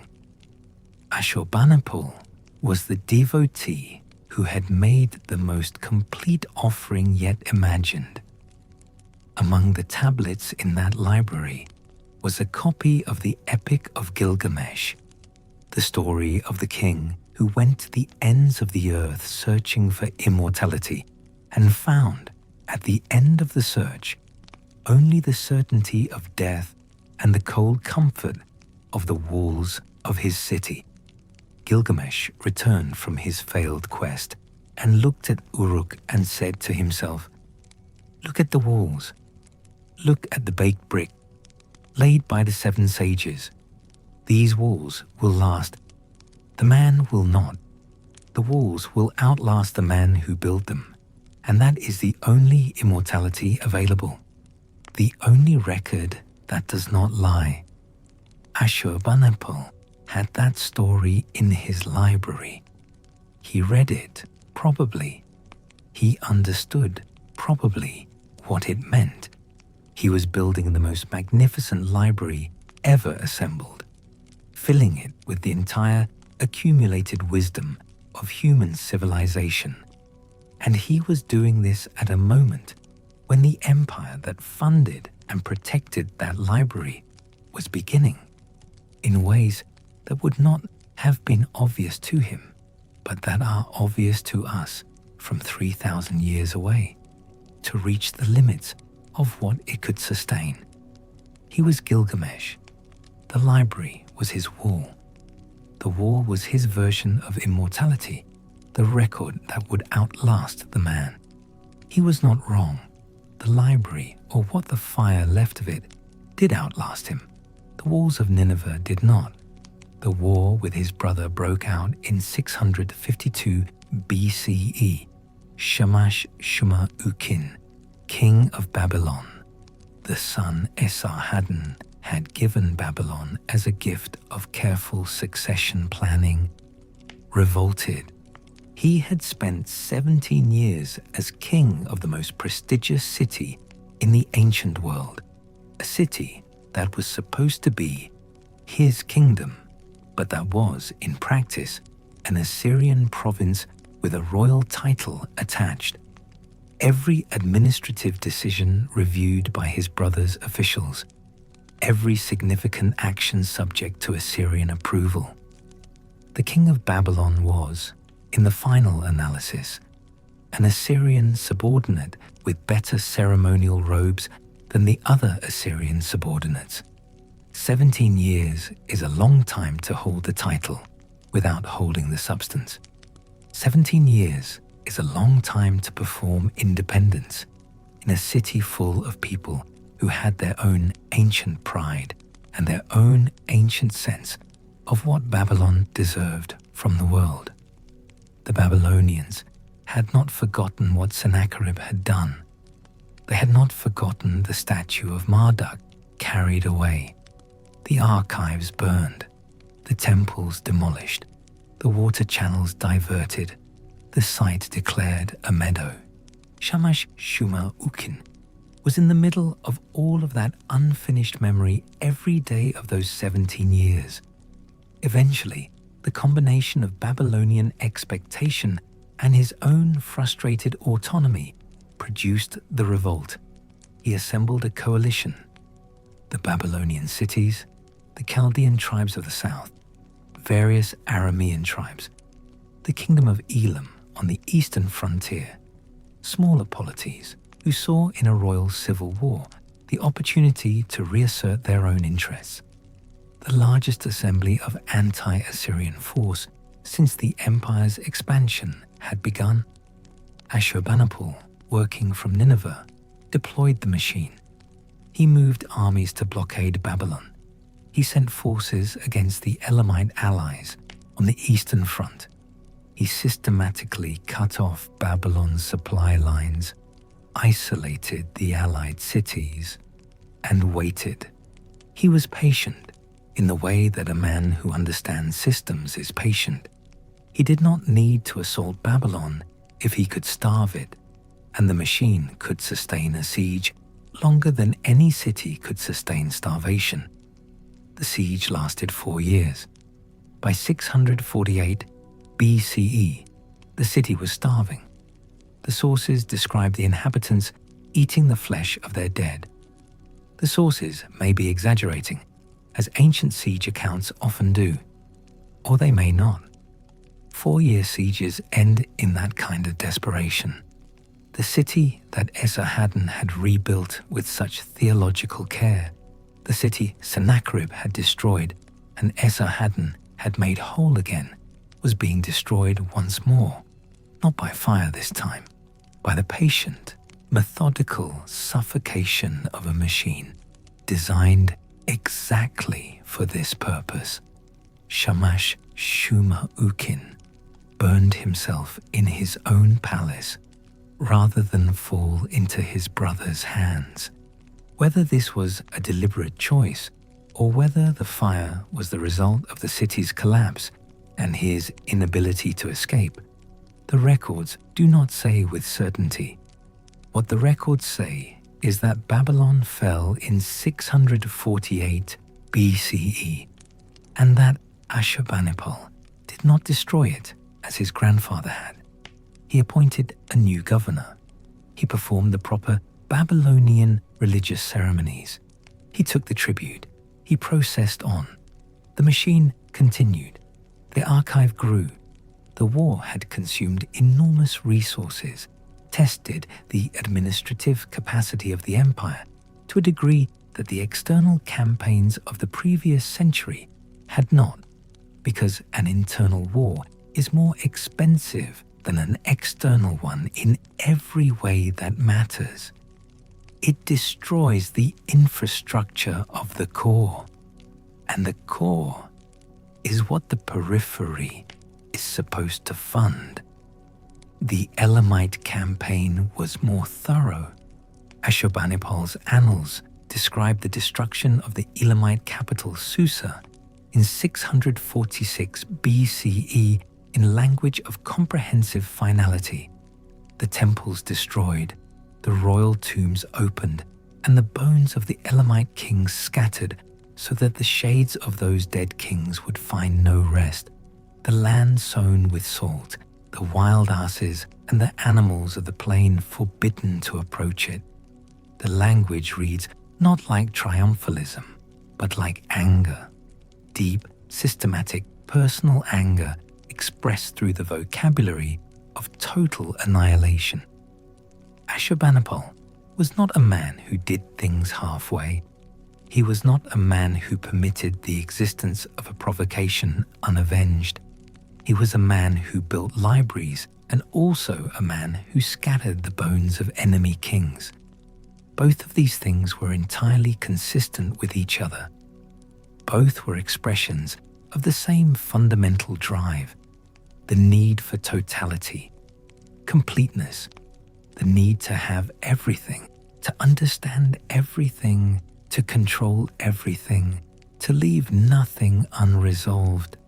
The library and the war against Elam were the same gesture made in two different registers.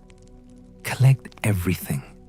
Destroy everything that resists collection. Both were attempts at the same impossible totality. I need to pause here, because there is something in this that I keep circling and not quite landing on, and I want to try to say it directly.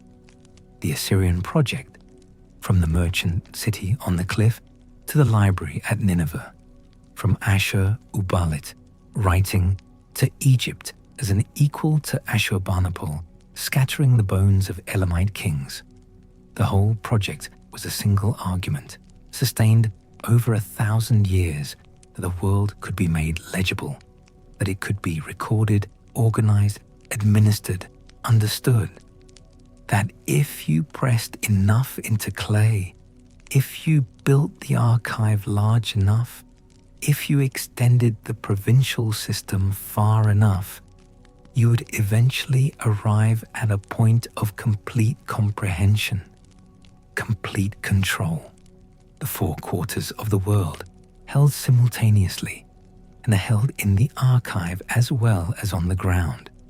The record and the reality finally coinciding. The argument was wrong, but it produced, in the attempt to prove it, the most extraordinary political and intellectual structure the ancient world had ever seen. In the palace at Nineveh, the carved reliefs show Ashurbanipal hunting lions. The lion hunt was the royal sport of the Assyrian kings, the symbolic activity that demonstrated the king's capacity to master natural force, to bring order to the wild. In the reliefs, the lions are magnificent. They are not stylized heraldic lions of earlier art. They are lions observed, studied, rendered with the specific musculature of actual animals. The way a lion's back legs bunch before it springs, the way its mouth opens in the roar that precedes the charge. The sculptors had watched real lions. They had studied the animal with the same attention that astronomers gave the stars, the same empirical precision that medical scribes gave the human body. Because the Assyrian intellectual tradition was, at its best, a tradition of precise observation. Record what is there. Do not improve it. The clay cannot lie if you tell it the truth. And in the final panels of the hunt sequence, the lions are dying, arrows deep in their shoulders, blood in stylized streams from their wounds, faces still fierce, still unreconciled to what is happening to them. One lion is shown with both back legs paralyzed by an arrow in the spine, dragging itself forward on its front legs, still moving toward the king, still trying to reach him, still fighting. It is one of the most extraordinary images in the history of art, and it is carved on the walls of a room in the palace of a man who was, in 640 BCE, the most powerful human being on earth. The lion cannot win. The lion knows, on some level below thought, that it cannot win. It comes on anyway. There is something in that, something the man who commissioned the carving may have understood about himself, about the empire, about the nature of things that will not stop, even when stopping would be the rational choice. The machine does not know when to stop. That is its power. That is also what is coming for it, moving in the dark between the rivers, moving the way the Tigris moves, without interest in anything above it, southward, always southward, toward a sea no one on these walls has ever seen. The empire held, the library grew, the annals expanded, and then Ashurbanipal disappeared from the records around 631 BCE. And no one, 3,000 years later, knows with certainty what happened to him. He may have died, he may have been deposed, he may have simply run out. The long years of total war against his brother, against Elam, 4 decades of managing a system of planetary scale. The records stop. His sons fought over the succession. The empire that had consumed the ancient world began to consume itself. If this is finding you somewhere between waking and sleep, carry it gently. There is a question in this silence, and it is not a question about kings or armies or the names of cities under the desert. It is a question about systems, about the things we build to protect ourselves that eventually need more maintenance than we can give them, about the libraries we fill with everything we know, and the possibility that knowledge and survival are not the same thing, about the men who gathered the world's wisdom in one place and could not use it to see what was coming. There is a question in the image of Ashurbanipal reading Gilgamesh by lamplight in the palace at Nineveh, reading the story of the man who could not stop searching for what could not be found, and recognizing, or not recognizing, that the story was about him. Gilgamesh built walls, and they lasted. Ashurbanipal built a library, and it burned. Both of them were trying for the same thing. Both understood at some level that what they built would outlast what they were. They were right in the same way and wrong in the same way. And the story of the difference between the wall and the library is, in some sense, the story of every civilization that has ever tried to be permanent. What do you build when you know it will not last? What do you preserve when you know the archive will eventually burn? The Assyrian scribes pressed their fingerprints into the clay, not deliberately, not as signatures, simply as the unavoidable physical trace of the act of pressing. The clay remembered the fingerprint, the way it remembered the wedge of the stylus, without preference, without intention, simply as a record of contact. And the clay outlasted everything else. Not because clay is indestructible, it isn't, but because clay, once baked, becomes something fire cannot consume in the same way it consumes wood or fabric or flesh. The libraries at Nineveh burned.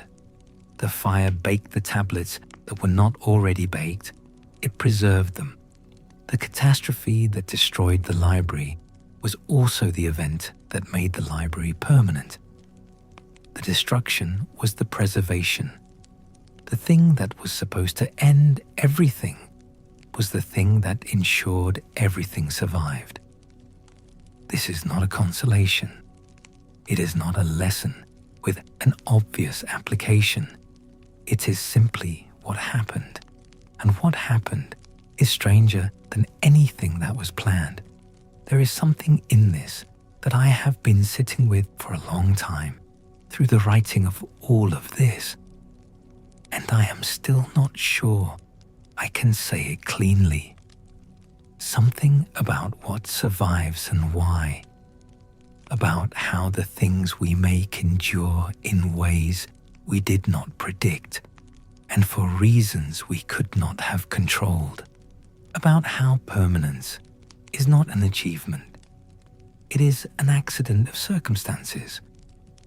The fingerprint in the clay was never meant to last 4,000 years. The palace walls built to last forever are rubble under a highway in northern Iraq.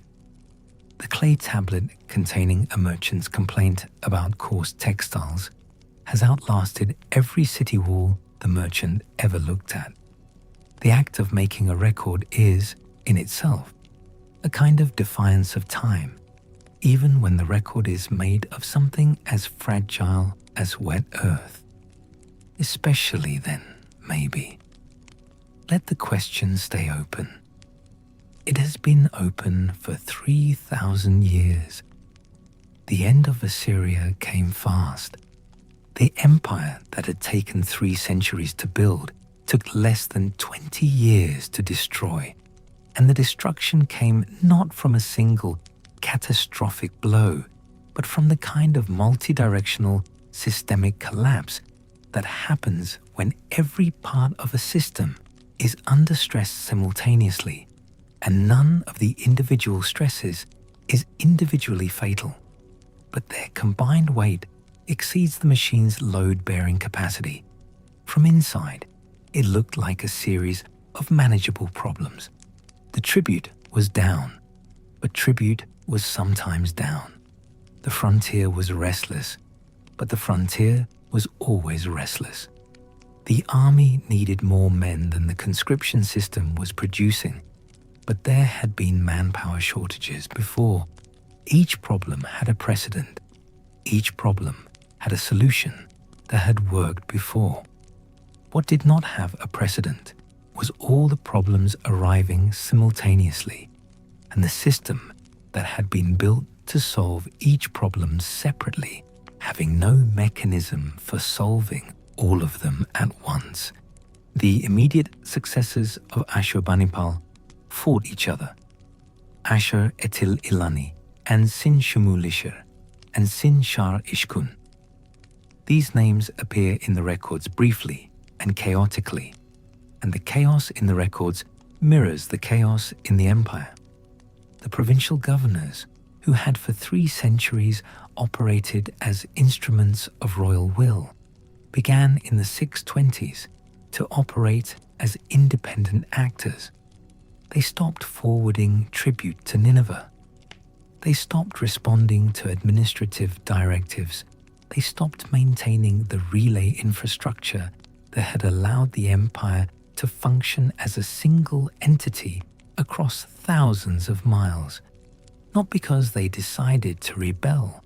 Most of them did not openly rebel, but because the normal incentives that had made compliance rational were degrading. The king was weak. The army was divided.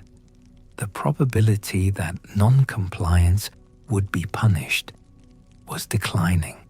And in a system built entirely on the credible threat of consequence, declining probability of punishment was a terminal diagnosis.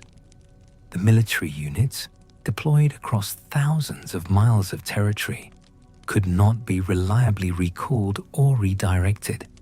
The intelligence network, which depended on roads and relay stations, and the administrative discipline of officials who believed in the empire's permanence, began to degrade as officials who no longer believed in the empire's permanence stopped maintaining the infrastructure. The tribute stopped flowing. The army stopped being paid. Unpaid soldiers are not soldiers. They are armed men with families who need feeding and a clear understanding of what their situation is. Some became bandits. Some attached themselves to local strongmen. Some simply went home, back to the farms they had been taken from a generation earlier, back to land that the professional army system had made them forget, but that the land itself had not forgotten them. In Babylon, a new power had risen. The Chaldean dynasty had produced a king of extraordinary capability, Nabopolassar, who came to power in Babylon in 626 BCE and spent the next 15 years systematically dismantling Assyrian control of the south while building alliances with the Medes to the east.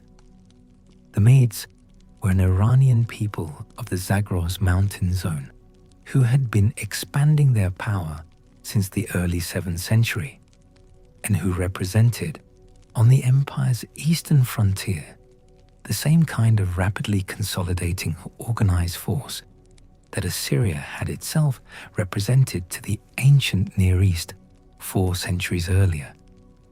The parallel was exact and merciless. The Assyrians had risen by replacing a stable system of client kingdoms with a more integrated imperial system. Now a coalition of rising powers was doing exactly the same thing to them. The world was applying the lesson Assyria had taught it. The new powers were organized, professional, hungry, and they were not afraid of the reputation that had protected Assyria for so long, because the reputation required maintenance, required continuous demonstration of capability, and Assyria had stopped demonstrating. A reputation for invincibility that is no longer demonstrated is not a reputation, it is a memory. And memories, as the Assyrians knew better than anyone, are only as permanent as the archive that holds them. The coalition of Babylon and the Media moved in 614 BCE. The Median king Cyaxares attacked Ashur, the old city, the original city, the triangular promontory above the Tigris where it had all begun, the city that had given the Assyrian people their name and their god, where the first stewards had managed the city on behalf of Ashur the god and sworn to be accountable to the record. Nabopolassar arrived with his army in time to find Ashur already fallen and already burning. The two kings stood in the ruins and swore an alliance, sealing it in the ancient fashion with a royal marriage. The smoke of Ashur rose over the Tigris. The river received the ash as it received everything else, without comment, carrying it south. In 612 BCE, the coalition attacked Nineveh. Nineveh in 612 BCE was, in terms of sheer physical scale, one of the largest cities in the world. Walls 12 kilometers in circuit, 15 city gates, each named for a god. The gate of Shamash, the gate of Nergal, the gate of Enlil, the gate of Sin, the gods keeping watch at the points of entry, as they were supposed to, as the theology of the city required. The palace without rival, as Sennacherib had called it in his inscriptions, 80 rooms, more than 10,000 square meters, walls lined floor to ceiling with carved stone reliefs.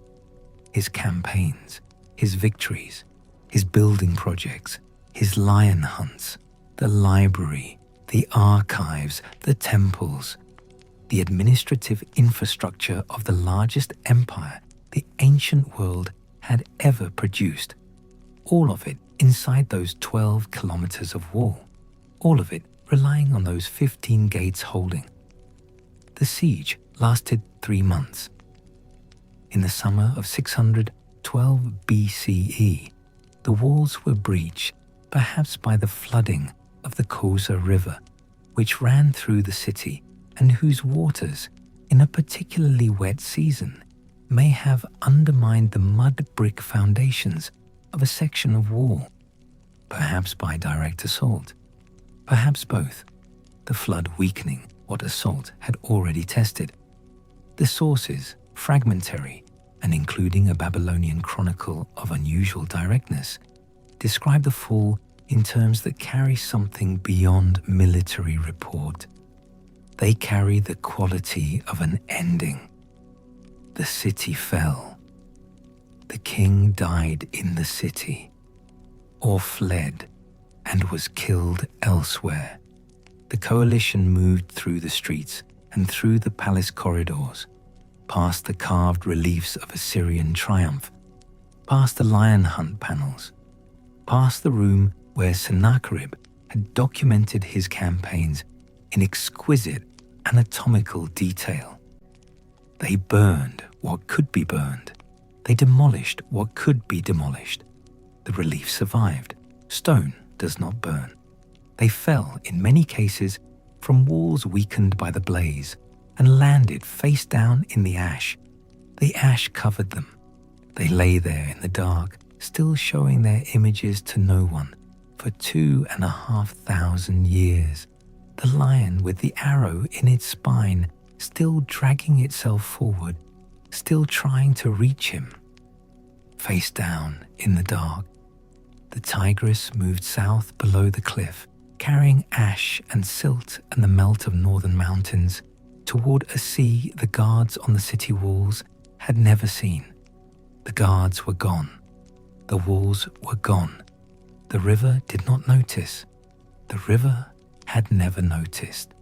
It had been carrying things south long before the first stone was laid on the promontory at Ashur, long before the first scribe pressed the first triangle into the first tablet, long before the first merchant wrote home about the coarse textiles and the delayed caravan and the children whose names he said quietly in the dark of a foreign city, promising to be home by spring. The river carried it all south. The clay stayed, the library burned, the fire baked the clay tablets. They fell from their shelves as the wooden shelving burned, fell onto the floor, and the floor above collapsed and covered them, and they lay there under 2.5 meters of ash and debris for 2,500 years, while the world above them forgot that Assyria had ever existed, forgot that the city above them had been the center of the known world, forgot the names of the kings who had walked those corridors and ordered those carvings and pressed those fingerprints into that clay. The tablets waited in the dark as the Persian Empire rose and fell, as Alexander passed through the region without apparently noticing the mounds, as the Parthians and then the Sasanians ruled and were overthrown, as the Arab conquest moved through, as the Ottomans spread across the landscape, as the 19th century came with its European explorers searching for the places they had read about in the Bible. The tablets waited. The clay, baked by the fire that should have destroyed it, waited. The last Assyrian king, Sin-shar-ishkun, died in the Fall of Nineveh. A remnant force retreated west to Haran, in what is now southeastern Turkey, and held on under the last Assyrian king, Ashur-uballit II, a name that deliberately echoed the name of the king who had written to Egypt as an equal 4.5 centuries earlier. This final Ashur-uballit held out in Haran until 609 BCE, when the Babylonian and Median forces destroyed that too. He named himself after the man who had announced Assyria's arrival on the world stage, and in that naming, he acknowledged the distance between the announcement and the ending. 4.5 centuries of empire, 300 years of the most powerful state the ancient world had ever known. It ended with a man in a city that was not his, holding a name that was not his own, fighting a war that was already decided. After 609 BCE, there were no more Assyrian kings. The Assyrian heartland was not emptied. People continued to live there, to farm the same land, to use the same water channels, to speak dialects of the same language, but the administrative machinery was gone. The governors were gone. The army was gone. The tribute collection was gone. The relay stations were silent. The intelligence network was dark. The clay tablets lay under the floors of ruined rooms, and above them, the wind moved through the open spaces where roofs had been, and the wind carried dust, and the dust settled, and the years passed, and then the centuries, and eventually the mounds of Nineveh and Nimrud and Ashur and Dur-Sharrukin looked like natural landscape, like hills. The people who lived near them did not know what was underfoot. They named the mounds.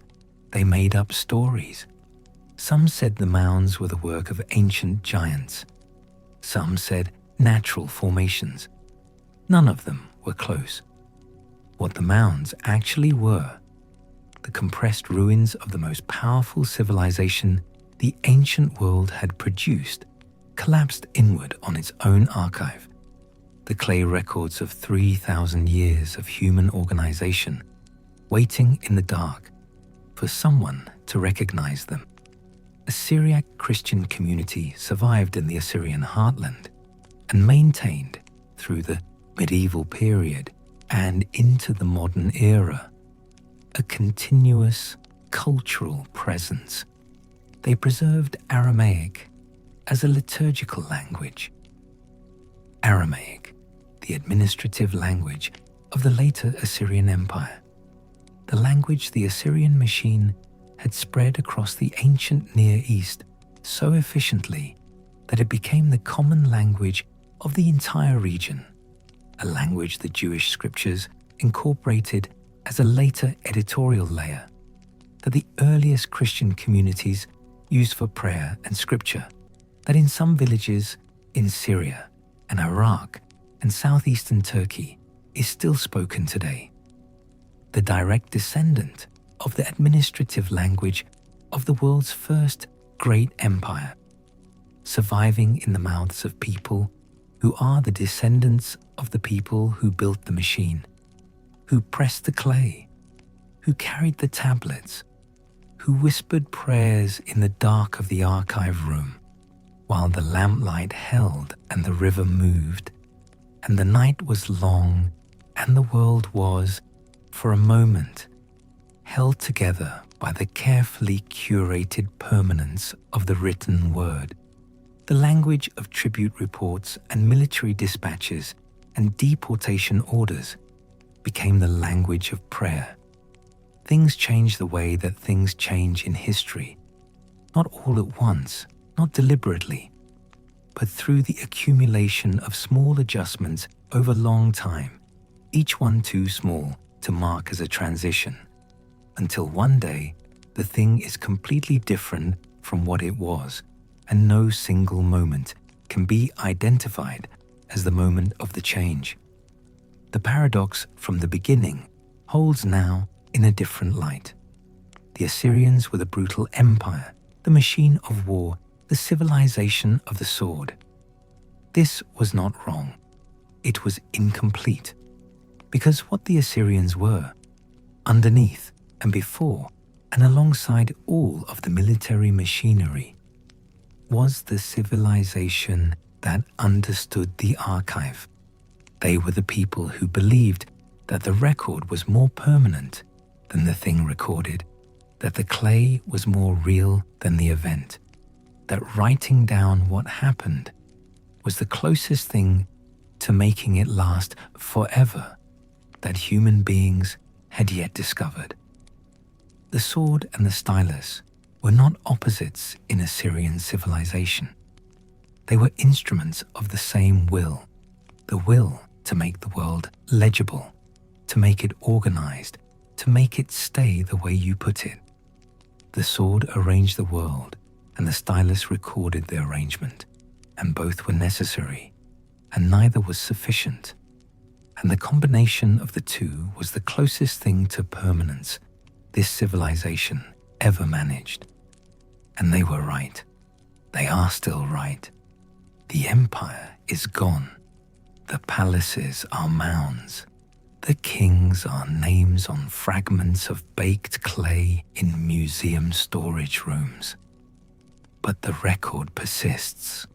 The library of Ashurbanipal, fragments, not the whole, but fragments, came out of the ground in the 1850s when Austin Henry Layard and Hormuzd Rassam excavated the mounds of Kuyunjik above the Tigris opposite the modern city of Mosul, and found under layers of ash and collapse the floor of a room covered in broken clay tablets, tens of thousands of them, the shattered remnants of the greatest library of the ancient world.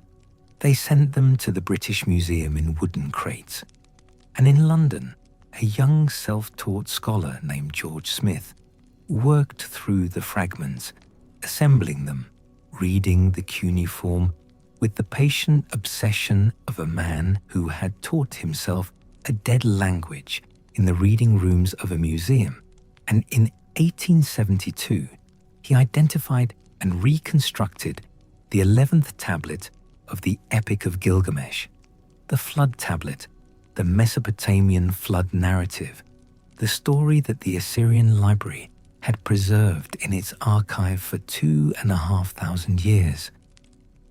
And when he read the text in a public lecture and the audience understood what he was reading, that he was reading a flood story older than the book of Genesis, a story from a civilization that had been buried under a hill in what was then the Ottoman Empire for 2 millennia. The audience responded with a silence that lasted several seconds before the applause. George Smith rose from his chair and walked around the room in a state of agitation he could not control. He had touched something that should not have been there, something that had been waiting in the dark for 2,500 years for someone to recognize it, and it had been recognized. That silence was the sound of the archive opening after a very long night. The clay had waited, the record had held, the fingerprints of the scribes were still in the clay. Now the weight of this is settling, not the weight of empire, not the armies and tribute and the systematic fear that moved across the ancient world ahead of the Assyrian cavalry.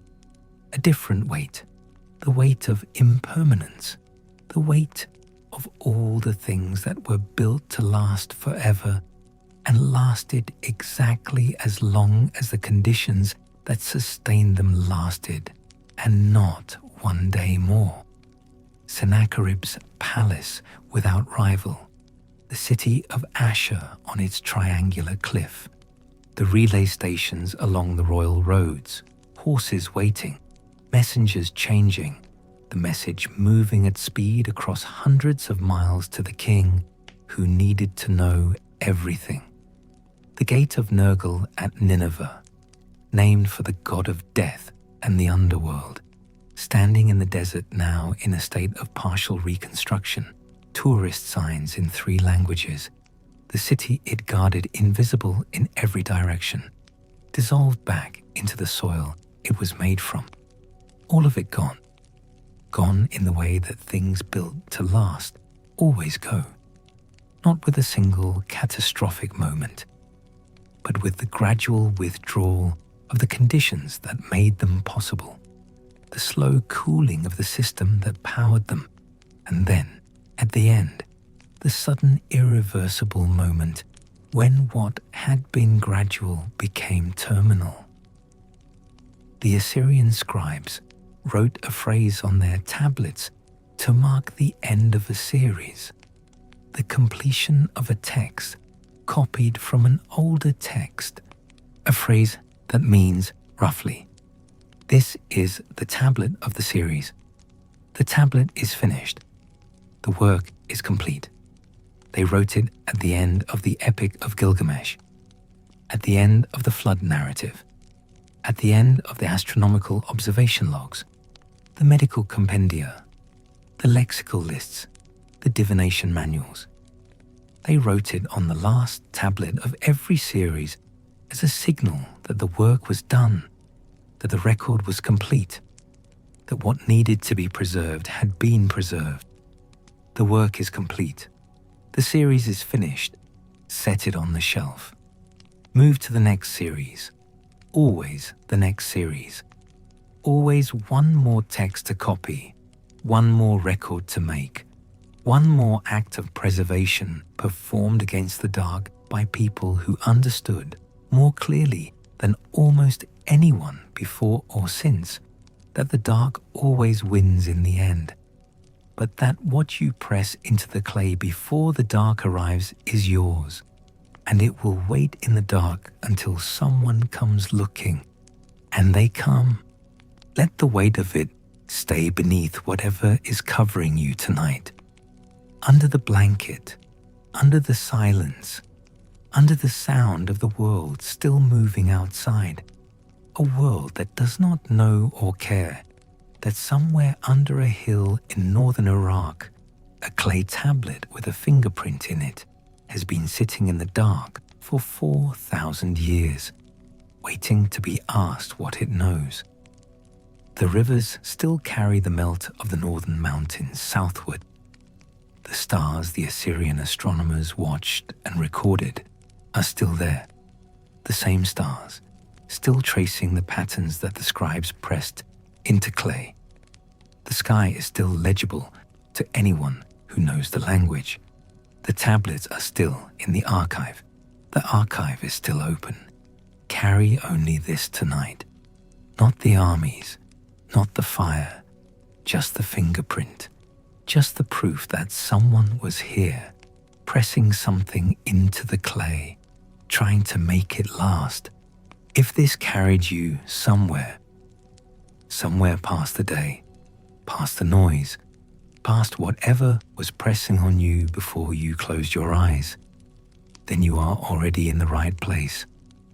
The next episode tells the story of Babylon, the city that Sennacherib destroyed and Esarhaddon rebuilt, and Nebuchadnezzar transformed into the greatest city in the ancient world, the city of the hanging gardens and the Tower of Babel and the exile of Jerusalem, the city that stood at the center of the ancient world's imagination for 1,000 years, and whose ruins sit now under a few feet of desert soil, waiting, like everything else, to be found.